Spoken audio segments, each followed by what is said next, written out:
It's a real honor to be here. Let me tell you 3 facts about Uganda. Number 1, it's the country with the youngest population in the world,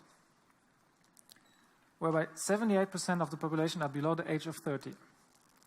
Number 2, Uganda has also one of the largest growth rates of the population, whereby each woman, on average, has 6 children.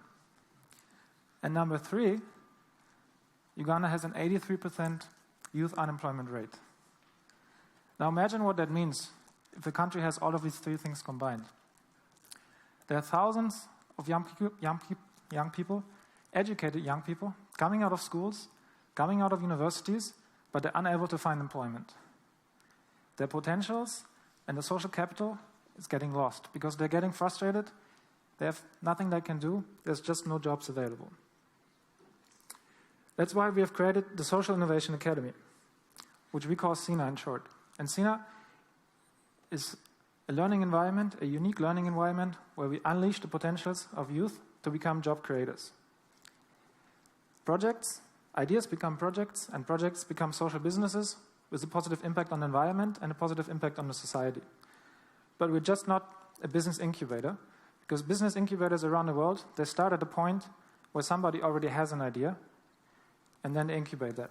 But how do you get students, how do you get people that feel that they have no ideas, that feel frustrated, that feel that their life is not worth anything because they're not creating any value, because they're looking for jobs? How do you get those people to come up with ideas, to try their ideas, to make mistakes, to learn, to fail, to come again, try again, until they make it, to have a sustainable life through their own employment? My story in Uganda started in 2006. I went there for 1 year, living in an orphanage with 125 children, and I quickly found out that when they leave the primary school, they had nowhere to go. Nobody could take care of their school fees anymore, so they were basically off by themselves and onto the streets. So I asked my family and friends in Germany if they would like to support these kids, and that's how a sponsorship program was started. It led me to found an NGO, which is called Django, and Django until today has successfully sponsored over 100 children, and the first generation of these children in 2013 successfully finished their A-levels, their high school, but we're also drowning in the youth unemployment rate. So I wanted to find out, why is this problem existing and what can we do about it? So I dedicated my master thesis research in peace and development onto the topic and found out that the problem is actually rooted deeply in the educational system itself. Because in Uganda, it's a colonialist relict whereby information is just banked into students' minds without them being able to apply something practically. There's no group processes, there's no creative processes that would help students to unleash their potentials. So I sat down with the first generation of students and we discussed together what can we do to create a change. This is our team at SINA. We have right now 35 scholars and we have 15 facilitators and a few internationals. We don't believe in hierarchical structures. Everybody is treating each other as equal. We also don't believe in teaching, so we don't have teachers and we don't teach, but we facilitate and elicit learning and empowerment. This philosophy has already greatly empowered especially the girls, because in Uganda there are strong hierarchical structures and gender imbalances. And one way of how we're doing this, I'll give you an example, is through plastic bottle construction. It's an upcycling technique whereby we collected 100,000 plastic bottles, which are otherwise being burned because there's no waste disposal system in Uganda.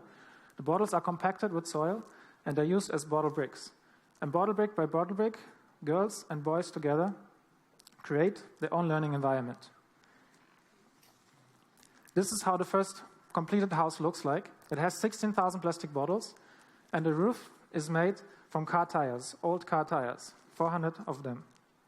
And the floor is done from plastic bags and eggshells. I brought you some samples. You can pass them around also during the questions and answers. And the plastic bag and eggshell flooring is also our first social business that we have successfully registered in November 2014. Right now, the business is already employing 5 of our students. And Albert Einstein once said, if you do what you always did, you will get what you always got. Now, we're trying to do things differently to empower the youth in Uganda, to unleash their potentials, and maybe also one day to unleash potentials in other countries around the world. Thank you.